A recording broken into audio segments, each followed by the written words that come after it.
We bring in SABC News reporter Nozintombi Miya for an update. Nozintombi, where are you and what are you seeing and hearing on the ground right now?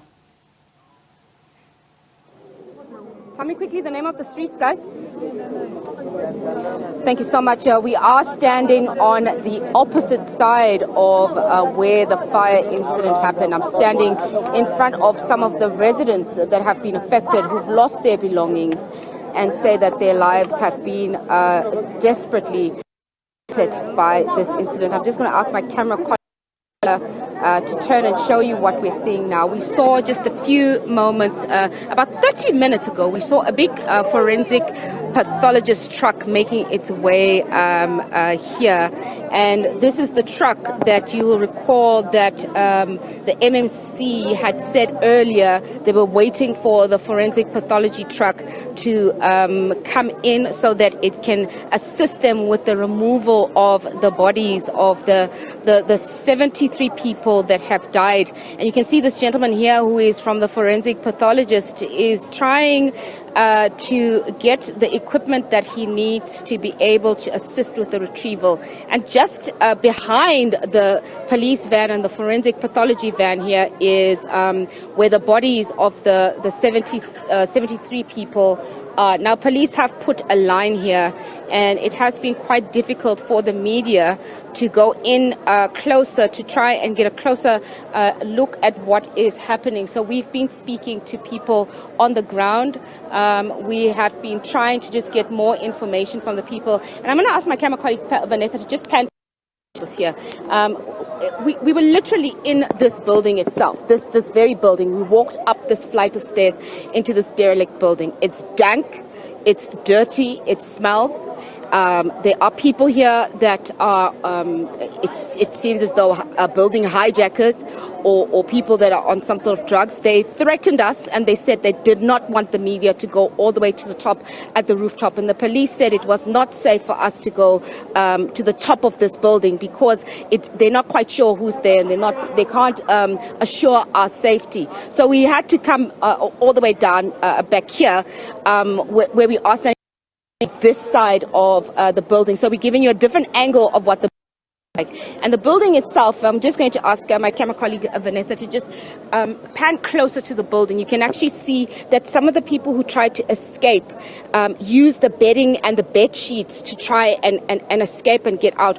One of the eyewitnesses who says he was outside the building at the time of the fire in the early hours of yesterday, he said that he remembers seeing people on the top level floors jumping down with whatever they could jump down with to try and get out of the fire and escape. You'll recall that on the ground floor, there was a gate on the ground floor, but that gate was locked. So it left quite a number of people trapped inside.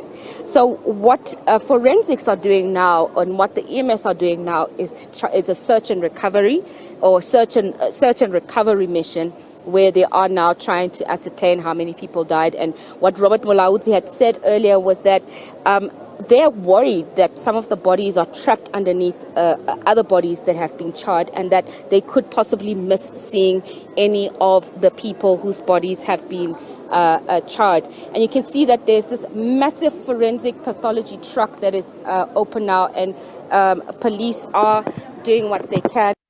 We're going to just try and move out of the way of the police, just try and move out of their way. But here, if you can see, Vanessa, here, just here, if you can see, this direction, you'll see that you can see a glimpse, actually, you can see a glimpse of the plastics of the bodies that are on the floor, lying on the floor. It is a little bit tricky to try and get, Vanessa, shall we try and come this side? It is a little bit tricky to try and get to this space, so she's going to try a different location so we can try and show you what we are seeing. But the situation here is tense. We will be speaking to some of the people that have been affected and are affected by this.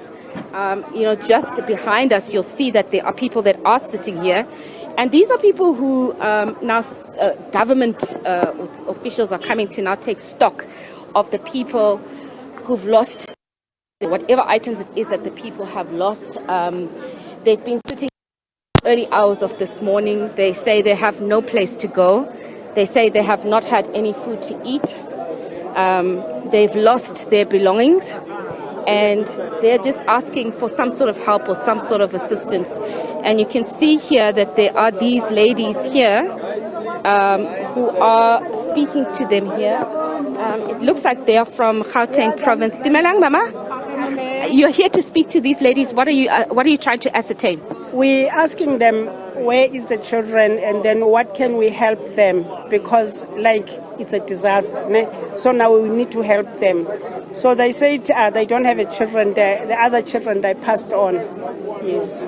But giving you a sense in that other building of the unsavory conditions, of the inhumane conditions, many would argue, that people are living in. And why was the gate locked? Huge issues if people with children were not able to get out of that building. So many questions to be answered, and those people waiting for help.